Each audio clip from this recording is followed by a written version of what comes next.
은혜 받으실 하나님의 말씀은 구약성경 사무엘하 15장 24절부터 37절에 기록된 말씀, 구약성경 487, 488쪽에 있습니다.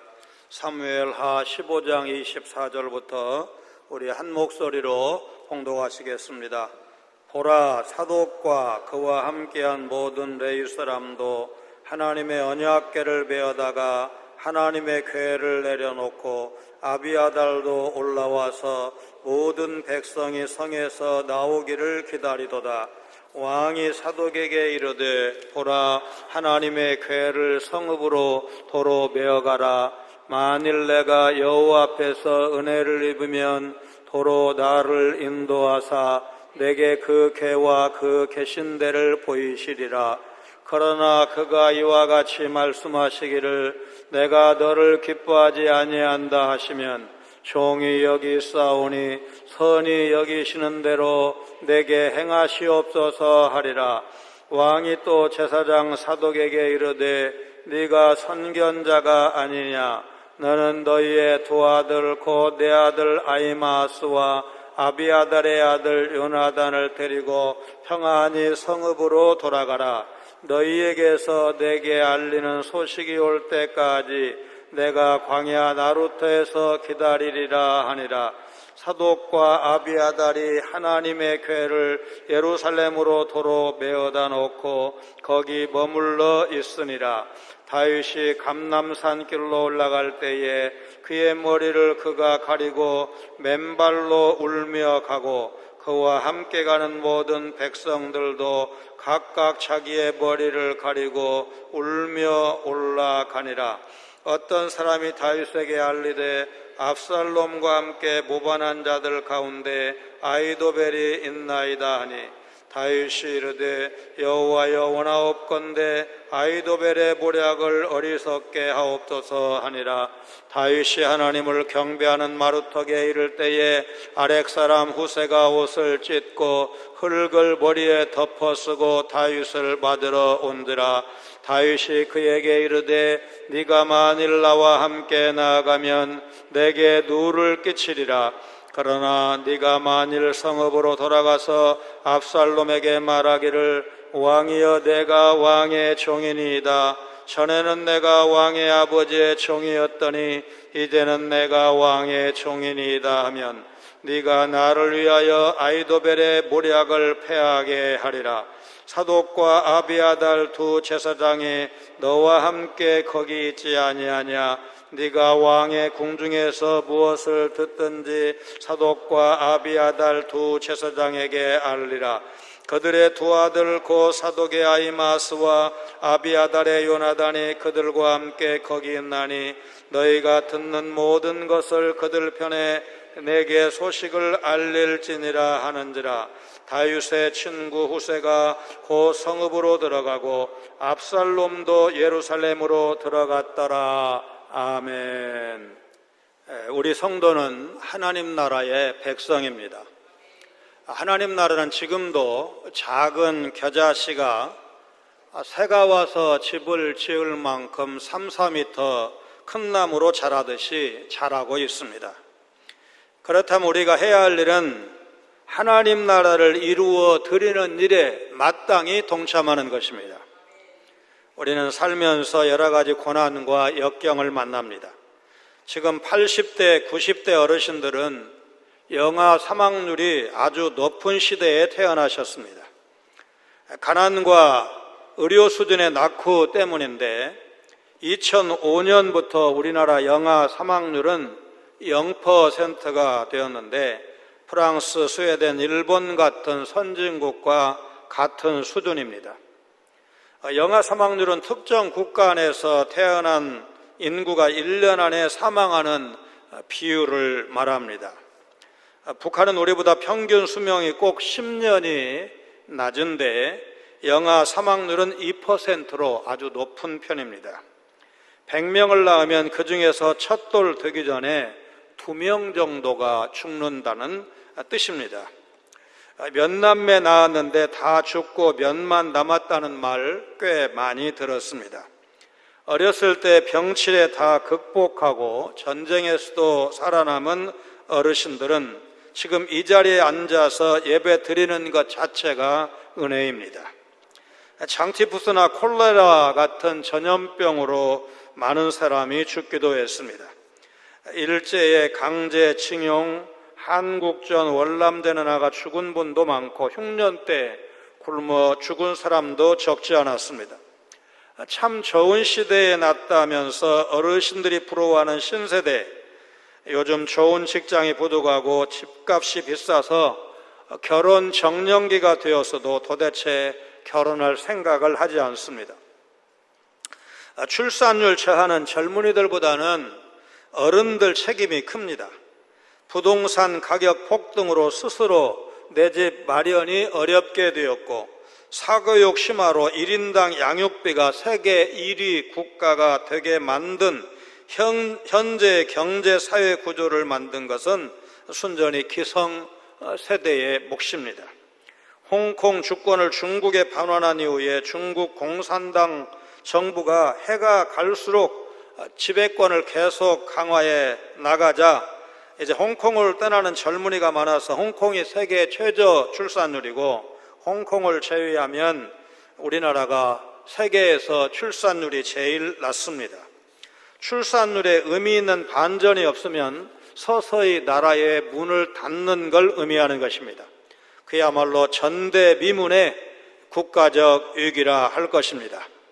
영국의 옥스퍼드 대학교 인구문제연구소의 데이비드 콜먼은 2006년 UN 인구 포럼에서 출산율에 반등이 없으면 대한민국은 지구상에서 인구 소멸 1호 국가가 될 것이라고 경고했습니다.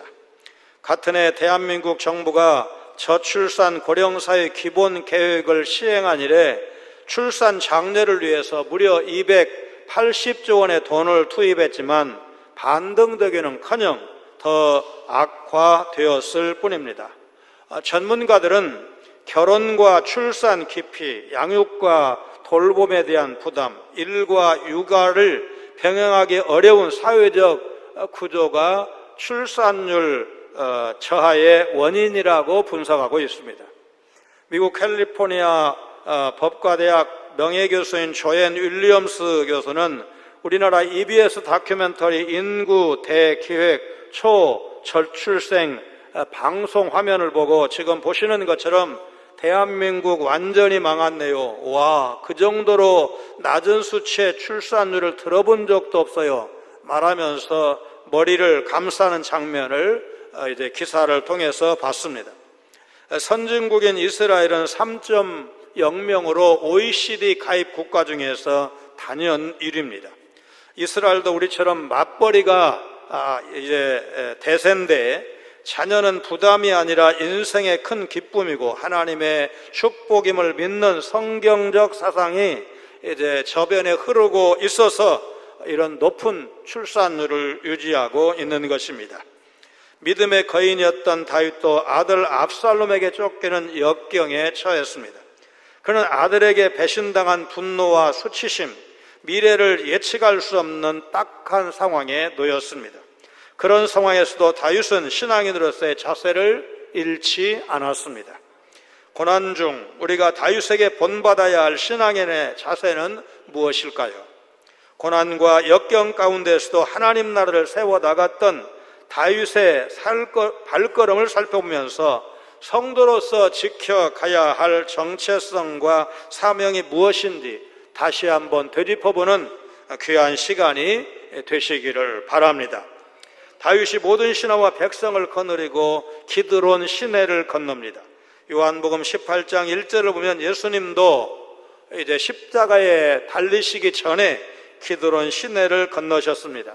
예수께서 이 말씀을 하시고 제자들과 함께 기드론 시내 건너편으로 나가시니 그곳에 동산이 있는데 제자들과 함께 들어가시니라. 이때 제사장 사독과 모든 레위 사람들 역시 하나님의 언약궤를 메고 그곳으로 와서 내려놓았습니다. 제사장 아비아달도 따라 올라와서 모든 백성이 성에서 나오기를 기다렸습니다. 사독은 아론의 셋째 아들 엘르아살 가문 출신의 대제사장이고, 아비아달은 아론의 넷째 아들 이다말 가문의 대제사장입니다. 이 두 사람에게서 반란의 진행 상황에 관한 소식이 올 때까지 광야의 나루터에서 기다리겠다고 말합니다. 다윗은 사독과 아비아달 두 제사장을 언약궤와 함께 예루살렘으로 보내면서 예루살렘에서 정탐 임무를 수행하도록 명령합니다. 다윗은 두 제사장이 압살롬의 반란을 해방해서 성공을 거두지 못하도록 막아주기를 기대했을 것입니다. 다윗은 자신이 절대적으로 신임할 수 있는 사람들을 예루살렘에 남겨둠으로써 반란 진행 상황에 관한 중요한 정보를 얻기 원했고, 그들이 왕궁에 들어가 자신을 위해 눈과 귀 역할을 해주므로 압살롬의 반란에 대해 적절하게 대처할 수 있었을 것입니다. 다윗의 이런 의중을 헤아리는 사독은 아비아달과 함께 하나님의 언약궤를 다시 예루살렘으로 옮겨다 놓았고, 거기에 머물면서 제사장 임무를 수행했습니다. 다윗이 두 제사장에게 지시한 정보 수집 역할 역시 충실하게 수행했음은 물론입니다. 제사장 사독과 레위 사람들이 법궤를 피난길에 동행시키려고 메고 나온 것은 하나님의 궤를 가까이 두고 싶어 했던 다윗 왕의 열정을 그들이 알고 있었기 때문일 것입니다. 아비나답의 집에 머물던 법궤를 우여곡절 끝에 다윗성으로 모셔올 때 그는 왕이라는 체면도 아랑곳하지 않고 춤을 추면서 하나님을 기뻐 찬양했습니다. 이 마음을 잘 알고 있었던 사독과 레위 사람들이 법궤를 메고 나온 것은 어쩌면 자연스러운 일이라고 할 것입니다. 또 법궤는 왕권을 인증하는 하나님의 임재의 상징이기도 했는데, 다윗이 제사장들이 자발적으로 모셔온 이 법궤를 예루살렘으로 돌려보냈다는 것은 그가 겸손한 종의 자세를 회복했기 때문이라고 봐야 할 것입니다. 다윗의 신앙 기준은 오직 하나님을 기쁘시게 하는 것이 제일이었습니다. 사무엘상 4장에서 이스라엘의 블레셋과 전투를 앞두고 이스라엘의 장로들이 여호와의 언약궤를 성소가 있는 실로에서 전장으로 모셔오자고 결정한 적이 있었습니다. 여호와의 궤 자체에 신비한 능력이 있는 것으로 생각했기 때문인데 잘못된 생각이었습니다. 비록 여호와의 궤가 여호와의 임재를 상징하는 지극히 거룩한 성물인 것은 맞지만, 하나님께서 함께하지 않으시면 그건 아무런 능력도 행할 수 없는 단순한 상자에 불과할 뿐인 것입니다. 하나님의 궤는 사람을 따라 나오는 것이 아니라 하나님의 성에 있는 것이 맞습니다.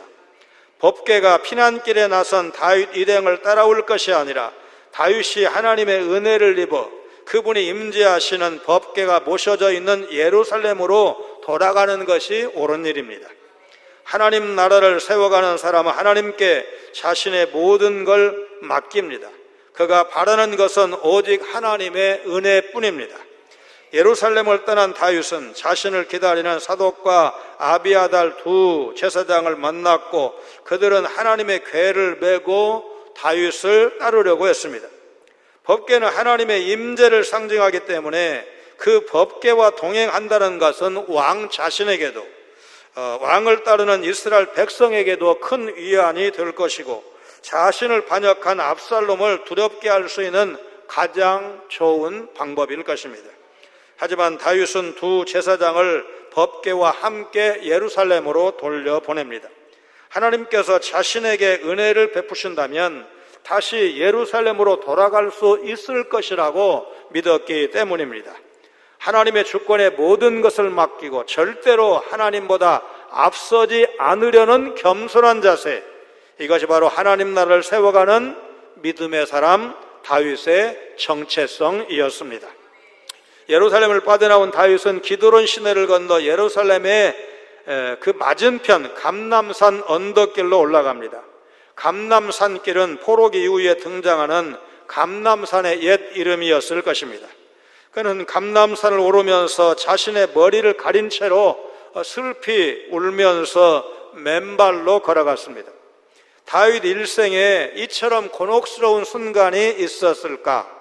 다윗이 감람산길로 올라가면서 광야를 향하여 지나간 이 장소는 1000년 뒤 예수님께서 겟세마네 동산에서 하나님의 뜻에 자신을 맡기신 바로 그 장소였습니다. 예수님께서 베드로, 야고보, 요한 세 제자들에게 내 마음이 심히 고민하여 죽게 되었으니 너희는 여기 머물러 깨어 있으라 울면서 기도하셨던 바로 그곳입니다. 누가복음 22장 44절에 예수님이 십자가를 앞두고 감람산에서 간절히 기도하시는 모습이 이렇게 묘사되어 있습니다. 예수께서 힘쓰고 애써 더욱 간절히 기도하시니 땀이 땅에 떨어지는 핏방울같이 되더라. 다윗과 함께 있는 모든 백성도 제각기 머리를 가린 채로 울면서 감람산을 올라갔습니다. 구약에서 머리를 가리는 것은 자유의 상실, 곧 굴욕과 수치의 표시였습니다. 사무엘하 13장에서 이복 오라비 암논에게 당한 다말이 머리에 재를 뒤집어 쓰고 크게 울부짖었던 것과 마찬가지로 가누기 어려운 큰 슬픔을 표현할 때 머리를 가렸습니다. 또 예레미야 14장 3절 4절에서 하나님의 징계로 가뭄 고통이 유다에게 극심하게 임했을 때 볼 수 있는 바와 같이 부끄러움과 근심을 표현할 때도 머리를 가렸습니다. 벗은 발도 마찬가지로 비천한 노예들의 모습처럼 부끄러움과 수치를 나타내는 행동이었는데 이스라엘의 왕인 다윗이 지금 그런 모습으로 감람산을 올라가고 있습니다. 이사야서 20장 2절로 4절 말씀 우리 같이 읽습니다. 그때에 여호와께서 아모스의 아들 이사야에게 말씀하여 이르시되 갈지어다 내 허리에서 배를 끄르고 내 발에서 신을 벗을지니라 하시매 그가 그대로 하여 벗은 몸과 벗은 발로 다니니라.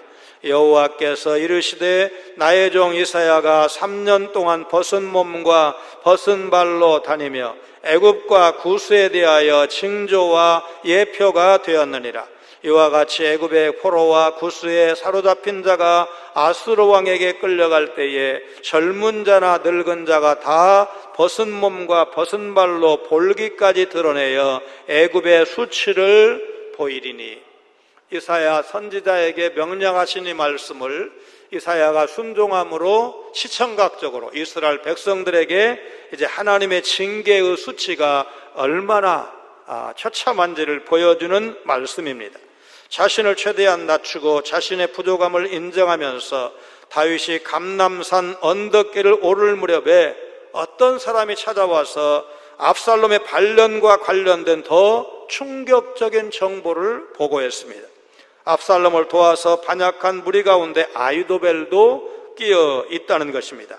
다윗은 아히도벨이 하나님께 물어서 받은 말씀과 같은 것이라고 여길 만큼 뛰어난 전략가였고 참모였다는 사실을 너무나 잘 알고 있었기 때문에 그가 압살롬 반란 대열에 합류했다는 소식은 큰 충격을 주었을 것입니다. 그래서 다윗은 31절에 주여 아히도벨의 모략을 어리석은 것이 되게 해 주옵소서 간절히 기도한 것입니다. 다윗이 이렇게 간절히 기도할 수밖에 없었던 것은 그만큼 이 아히도벨의 모략이 뛰어나다는 사실을 그 누구보다도 다윗이 잘 알고 있었기 때문입니다. 다윗은 두려움에 주저앉지 않고 하나님께 도움을 구했습니다. 성도는 어떤 시련을 만나도 기도할 수 있습니다. 하나님은 기도를 통해서 역사하십니다. 믿었던 사람의 배신을 우리가 막을 수는 없지만 그가 하는 일이 내게 해가 되지 않도록 하나님 앞에 기도할 수는 있습니다. 우리는 머지않아 그토록 뛰어나다는 아히도벨의 모략이 실패로 끝이 나고 결국 그는 신약의 가롯 유다처럼 자신의 목을 매는 것을 보게 될 것입니다. 하나님이 세우신 종 다윗을 떠나 반란군 압살롬 편에 섰다가 비참하게 생을 마감하게 됩니다. 창세기 12장 2절 3절에 아브라함이 생각이 났습니다. 같이 읽습니다. 내가 너로 큰 민족을 이루고 내게 복을 주어 내 이름을 창대하게 하리니 너는 복이 될지라. 너를 축복하는 자에게는 내가 복을 내리고 너를 저주하는 자에게는 내가 저주하리니 땅의 모든 족속이 너로 말미암아 복을 얻을 것이라 하신지라. 아브라함의 후손으로 온 다윗에게 하나님은 아브라함에게 약속하셨던 이 복을 그대로 적용하시는 것을 볼 수가 있습니다. 하나님 나라를 세워가는 사람은 하나님 나라가 위협당할 때 하나님을 도우심을 구하면서 기도할 수 있습니다. 왕궁을 떠난 다윗은 비참한 모습으로 눈물의 피난길을 가는 중에 자신의 최측근이 반역 대열에 합류했다는 충격적인 소식까지 들었습니다. 이제 전세가 완전히 압살롬에게 기울어진 것처럼 보입니다. 사탄은 하나님 나라가 완성되기까지 수단과 방법을 가리지 않고 끊임없이 교회와 성도를 위협한다는 사실을 우리가 기억해야 합니다. 그러나 다윗은 낙심하지 않고 하나님께 도움을 구했습니다. 아히도벨의 모략을 어리석게 해달라고 매우 구체적으로 기도했습니다. 우리도 하나님 나라가 악한 세력으로부터 위협당해서 위기를 겪을 때 다윗처럼 하나님 앞에 기도할 수 있고, 기도하면 하나님께서 피할 길을 주시거나 감당할 능력을 주신다는 사실을 여러분 믿으시기를 바랍니다. 다윗의 부리가 하나님을 경배하는 산 꼭대기에 이르렀을 때 그의 종이면서 친구인 베냐민 지파 아렉 사람 후세가 자신의 옷을 찢고 흙을 머리에 뒤집어 쓴 채로 다윗에게 나옵니다. 32절에 하나님을 경배하는 마루턱에 이를 때라는 구절에서 마루턱은 정상, 꼭대기 그런 뜻을 갖고 있습니다. 구약에서 산 정상은 여호와께 예배하는 장소로 많이 사용되었습니다. 후세는 압살롬의 반란을 피해 도망하는 다윗의 초라한 모습을 외면치 않고 애통하면서 그를 찾아온 것입니다. 그러나 다윗은 그가 자신과 함께 피난길에 오른다면 자신에게 오히려 누를 끼치게 될 것이라고, 짐이 될 것이라고 말하면서 예루살렘으로 돌아가서 이제는 왕의 아버지 다윗의 종이 아니라 새 왕인 당신의 종이 되겠습니다, 압살롬에게 말하라고 지시를 합니다. 다윗은 후세가 압살롬의 측근으로 위장해서 아히도벨의 모략을 좌절시켜주기를 주문했습니다. 쉽게 말하면 일종의 이중첩자 역할을 부여한 것입니다. 그는 다윗의 말대로 왕궁으로 돌아갔습니다. 이렇게 해서 역전의 발판이 마련이 됩니다. 하나님은 고난을 이겨낼 힘을 우리 성도에게 주십니다. 고난 중에도 하나님께 인생을 맡기면 하나님은 역전의 은혜를 허락하십니다. 잠언 16장 3절 말씀 같이 읽습니다. 너의 행사를 여호와께 맡기라. 그리하면 네가 경영하는 것이 이루어지리라.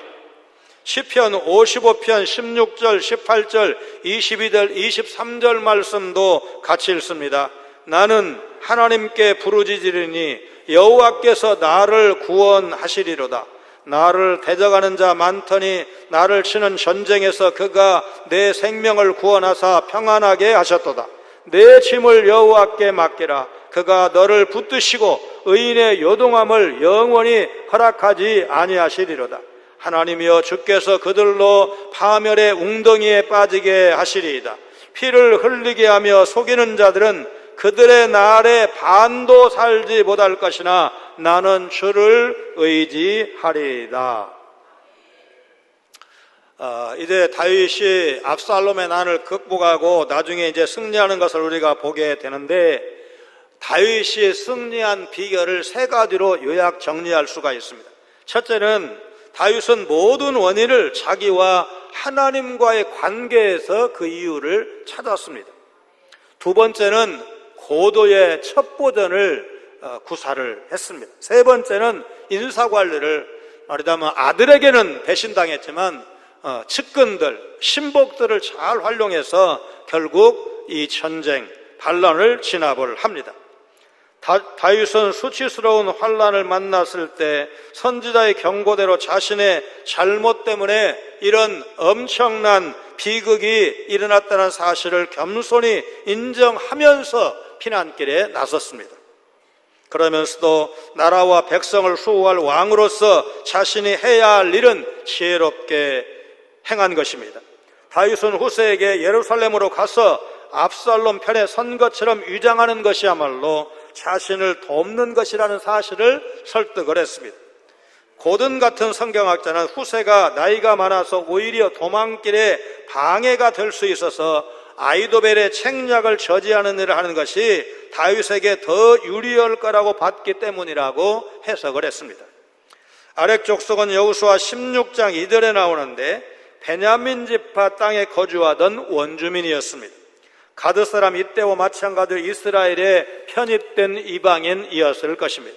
흥미로운 것은 후세라는 이름의 뜻이 성급한 사람이라는 것입니다. 14절 하반절에서 다윗은 예루살렘을 급하게 빠져나가는 때 빨리 가자 두렵건대 그가 우리를 급히 따라와 우리를 해하고 칼날로 성읍을 칠까 하노라. 이 상황을 우리가 염두에 둔다면 후세라는 이름은 지체 없이 왕을 돕는 적적인 친구에게 걸맞은 흥미로운 이름이 아닐 수가 없습니다. 다윗은 후세에게 예루살렘으로 가서 사독과 아비아달 제사장과 합세하되 압살롬 곁에서 듣는 모든 말을 두 제사장에게 전할 것을 명령합니다.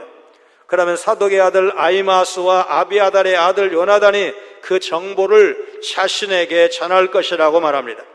다윗에게 예루살렘 성의 동향을 전달할 피상 연락망은 다윗의 책사인 후세의 제사장 사독과 아비아달 두 제사장의 아들인 아히마스와 요나단, 다윗왕 순으로 이어집니다.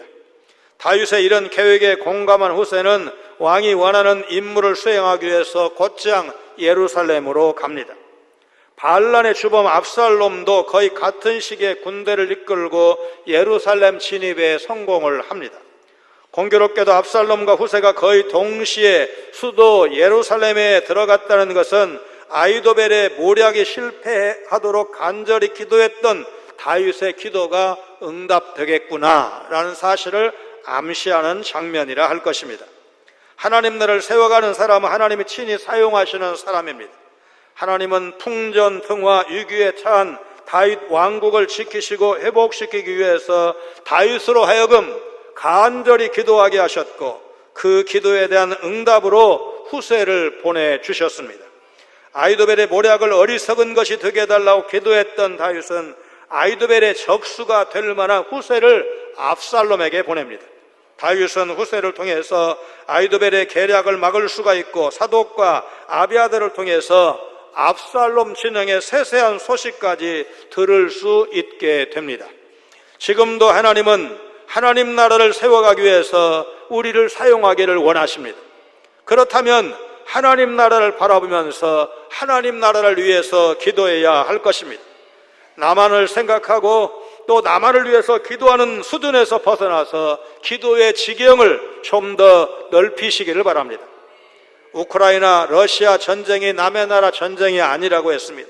거리는 분명히 멀리 떨어져 있지만 그 전쟁으로 인해서 우리 유가가 이제 3년 이상 그 이전에 비하면 몇십조 더 아마 올려놓았을 것입니다. 우리의 밥상 물가까지 올려놓았습니다. 총회 행사에 다녀오면서 강원도 시골 막국수 식당에 들렀을 때 국제 곡물가 가격 상승으로 이제 가격을 올려서 죄송합니다 써붙인 그 광고를 봤습니다. 지난 장마로 채소 가격이 대폭 올랐습니다.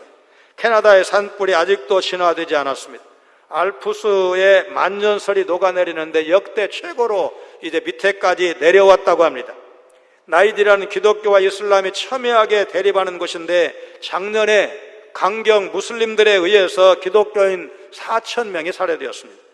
중국은 7월 1일 간첩법을 개정해서 시행에 들어갔습니다.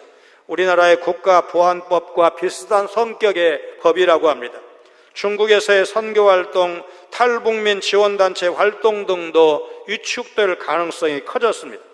전문가들은 예전보다 방어적인 입장에서 기업 활동을 해야 되고 선교 활동을 해야 할 것이라고 권유하고 있습니다. 지난주 영상을 보신 것처럼 8월 16일 파키스탄에서는 교회를 방화하고 강경 이슬람 교도들이 폭동을 일으켰습니다. 매스컴의 발달로 하와이의 대형 화재, 세계 곳곳에 심각한 기상이변 소식을 실시간으로 접할 수가 있지만 우리가 할 수 있는 일이 많지는 않습니다. 그래서 우리는 기도의 사명을 감당해야 합니다. 가정과 자녀들, 나가는 직장과 경영하는 사업을 위해서도 기도하지만 주님의 몸된 교회를 위해서, 한국 교회를 위해서, 세계 평화를 위해서, 세계 선교를 위해서 기도드릴 때 하나님은 그 기도에 선하게 응답하시고 그 기도를 통해서 크고 놀라운 일들을 행하실 것입니다. 죄에는 시련과 고난이 따른다는 사실을 우리는 다윗의 발걸음을 통해서 발견할 수가 있습니다. 그래서 죄로 인해 고난받고 있다면 지체하지 말고 다윗처럼 하나님 앞에 나아가 회개하시기를 바랍니다. 그러면 하나님은 우리의 낮은 마음에 오셔서 우리를 용서해 주시고 새로운 삶을 허락하실 것입니다. 지혜를 주셔서 어려움을 이기고 더욱 힘있게 살아가도록 우리를 도와주실 것입니다. 내가 할 수 있는 최선을 다하고 그 위에 하나님의 도우심, 하나님의 은혜가 임하시기를 기도하시기를 바랍니다. 그렇게 할 때 우리는 예상치 못한 하나님의 은혜를 경험할 수가 있을 것입니다. 하나님은 상한 심령과 함께 하신다고 했습니다. 사랑하는 성도 여러분, 우리는 하나님 나라를 세워가는 하나님 나라의 일꾼이라는 사실을 붙들고 성도로서의 정체성과 사명을 기억하시면서 하나님 나라 이 땅에 이루어 드리는 일에 모두 동참하시는 여러분 모두가 되시기를 주님의 이름으로 축원합니다. 거룩하신 하나님, 반란 와중에도 하나님 나라는 하나님의 은혜를 구하는 자들을 통해서 하나님께서 친히 세워 나가신다는 사실을 보게 하시니 감사를 드립니다. 하나님께서 위기에 처한 다윗의 기도를 들으시고 친구 후세를 보내주시는 응답을 통해 합력하여 선을 이루도록 역사하심을 감사를 드립니다. 성도는 어떤 위기에 처해도 당황하지 말고 하나님께 간절히 기도하며 하나님의 도우심을 구해야 한다는 사실을 다윗의 발걸음을 통해 보게 하셨사오니 오늘 험한 세상 살아가는 우리 성광의 성도들과 사랑하는 자녀들도 힘들고 어려운 상황이 닥치더라도 낙심하지 않고 하나님의 인도하심에 민감하게 반응하며 기도하여 응답받는 복된 우리 성도들 다 되게 하여 주옵소서. 예수님 거룩하신 이름으로 간절히 기도하옵나이다. 아멘.